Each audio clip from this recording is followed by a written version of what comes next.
यांचे पाय लटपटतात आणि हे दिल्लीत जातात. कधी अमित शहाना भेटतात, कधी मोदींना भेटतात. बाकी त्याच्यामागे काय नाही. तुम्हाला मागच्या तारखेला माहीत असेल 2 दिवसापूर्वी ते अमित शहाना भेटले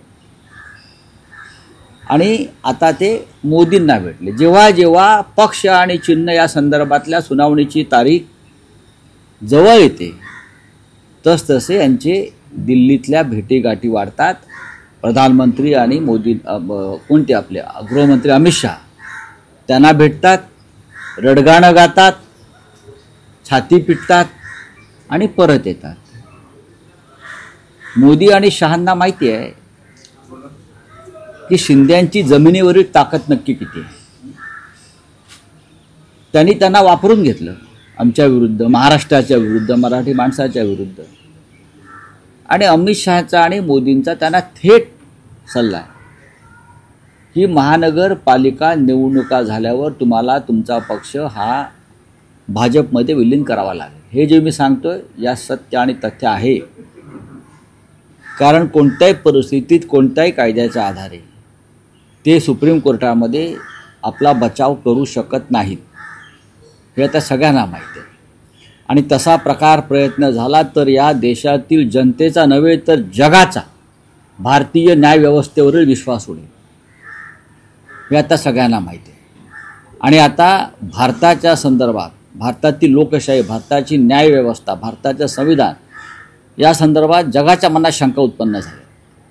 आणि त्याच्यामध्ये सर्वोच्च न्यायालयातलं हे शिवसेनेचं राजकीय प्रकरण महत्त्वाचं आहे.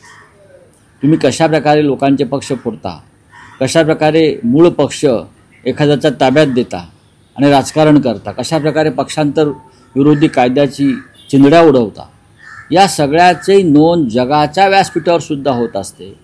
आणि म्हणूनच काल किंवा परवा का तुम्ही म्हणता येते एकनाथ शिंदे हे लटपटलेल्या अवस्थेमध्ये मोदींना भेटले. तुमचा संपला विषय सांगा कोणाला. आमचा अजूनही न्यायव्यवस्थेवरती विश्वास आहे.